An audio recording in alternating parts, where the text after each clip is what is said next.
জ্যামিতিক আলোক বিজ্ঞানে বোর্ড সৃজনশীল সমাধান। প্রথমেই ঢাকা বোর্ড 2017 চিত্রে এবিসি একটি কাচ প্রিজমের প্রধান ছেদ। আমরা এবিসি একটি প্রিজমের প্রধান ছেদ দেখতে পাচ্ছি। এখানে AB equal to BC equal to C, that means এটা একটি সমবাহু প্রিজম, তিনটা বাহুই সমান। প্রিজমের উপাদানের প্রতিসরণাঙ্ক 1.5, মিউ এর মান 1.5। এবি প্রতিসারক পৃষ্ঠে আলোক রশ্মির আপতন কোণ 27 ডিগ্রি। প্রথম পৃষ্ঠ এবি পৃষ্ঠে আপতন কোণ, দ্যাট মিন্স I1 এর মান 27 ডিগ্রি দেওয়া আছে। প্রিজমটির ন্যূনতম বিচ্যুতি কোণ নির্ণয় করো। উচ্চতর দক্ষতা।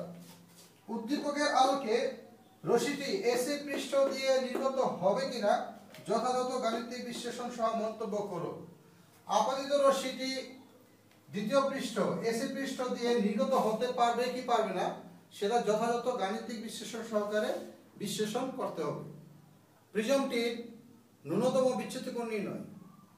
প্রথমেই আমরা সৃজনশীল প্রশ্ন হতে প্রয়োজনীয় ডাটাগুলা কালেকশন করে নিব। এখানে প্রিজমের উপাদানের প্রতিসরণাঙ্ক দেওয়া আছে 1.5। তারপর প্রিজম কোণ এ, প্রিজম কোণ এ কত? প্রশ্নে বলা হয়েছে AB equal to BC equal to C. এখান থেকে বুঝে নিতে হবে প্রিজম কোণ এ এর মান কত। আমরা জানি কোন ত্রিভুজের তিনটি বাহু যদি সমান হয় সেক্ষেত্রে তাকে আমরা সমবাহু ত্রিভুজ বলি। আর সমবাহু ত্রিভুজের প্রত্যেকটি কোণই হচ্ছে 60 ডিগ্রি। তাহলে প্রিজম কোণ 60 ডিগ্রি। ন্যূনতম বিচ্যুতি কোণ যেটা আমাদেরকে নির্ণয় করতে হবে, ন্যূনতম বিচ্যুতি কোণ ডেল্টা এম ইকুয়াল টু 1। যেহেতু প্রতিসরণাঙ্ক প্রিজম কোণ ন্যূনতম বিচ্যুতি কোণ দেওয়া আছে, তাহলে আমরা জানি প্রতিসরণাঙ্ক mu equal to sine a plus del m by 2 divided by sine a by 2। এবার আমরা আর গুণ করতে পাই sine a plus del m by 2 equal to mu sine a by 2। মানগুলি বসিয়ে দেওয়া যাক। বা sine 60 degree plus del m by 2 equal to 1.5 into sine 30 degree. বা তারপর আমরা দেখতে পাচ্ছি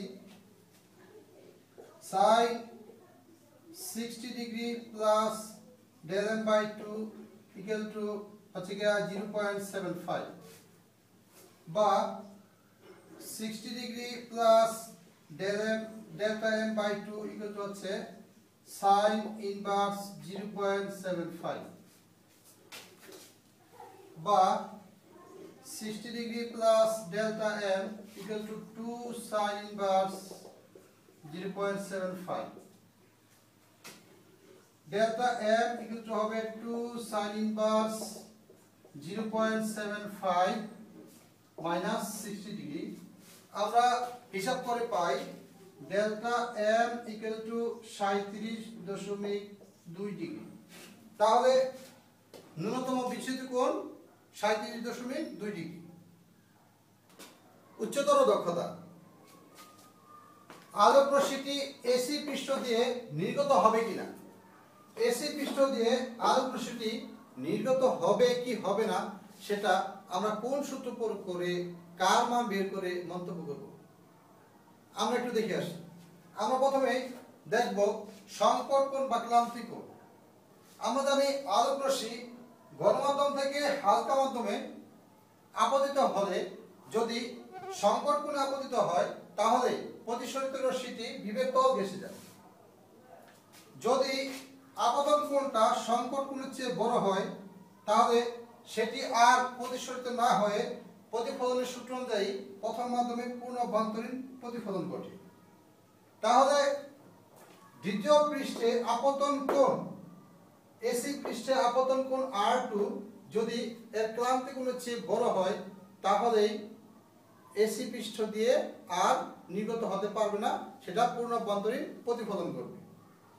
এখন আমরা প্রথমেই R1 এবং তারপরে R2 এর মান বের করার চেষ্টা করি। আমরা জানি mu equal to sin I1 divided by sin R1 বা sin R1 equal to mu sin I1 বা R1 ইকুয়াল টু হচ্ছে গিয়া sin inverse mu sin I1 মান বসিয়ে দিই।